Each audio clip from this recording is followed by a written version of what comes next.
And so then there was a part of the United States government, the CIA, the FBI, that targeted these young people.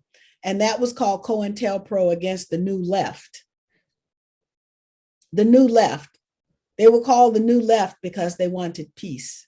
They did not want the United States to be engaged in wars.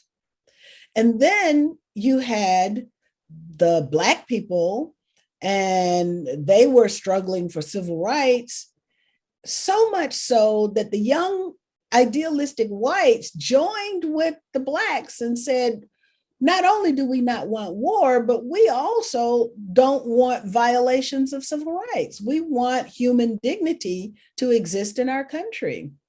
And so that started a COINTELPRO, a counterintelligence program from the FBI and the CIA that targeted Blacks. And it was called militant Black hate groups.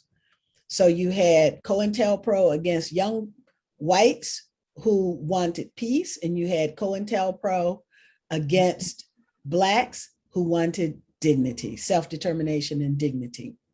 But that's not all.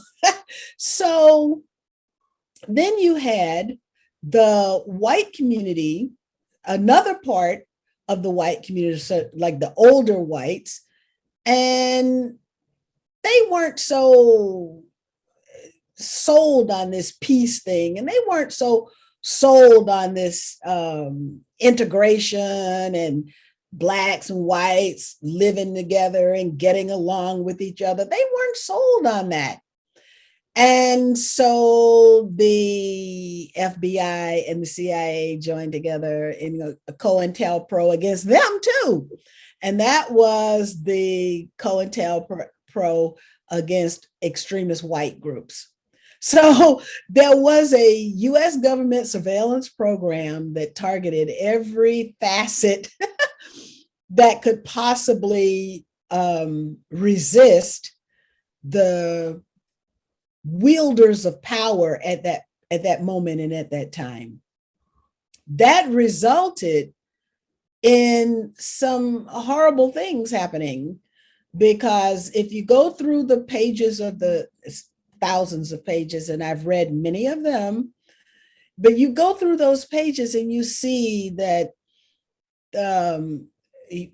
US government FBI agents would wake up in the morning and say, what can I do to destroy this person's marriage? So they were doing things that they shouldn't have done, drawing, making comic books. They were the ones that wrote the letter to Dr. Martin Luther King Jr. and told him, why don't you just commit suicide? These people worked with local police departments so you had the federal level, and then you had the local level, so that these people would work with the local fire department in the case of Dr. Martin Luther King Jr., because what happened when he was murdered,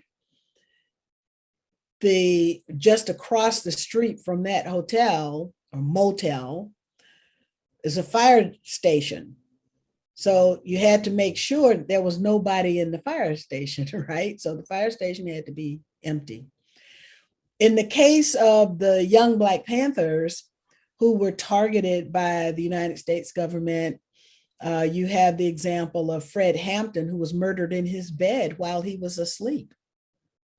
And that was the local Chicago Police Department working with the federal government.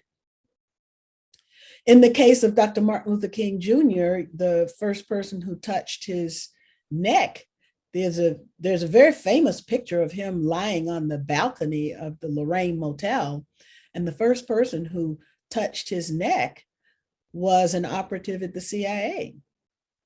So the United States government has done some evil things abroad, and it has brought those evil things that it has done abroad, it has brought those behaviors, tactics, and strategies home to the people of the US.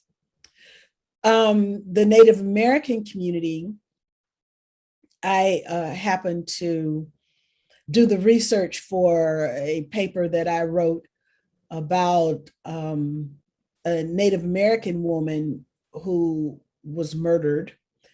And in many ways, what would happen is that, say, the US government wanted this particular person murdered. So they would make it look like that person was betraying their community. And then, of course, that arouses suspicion, and then other people do the dirty work so they don't have to do it.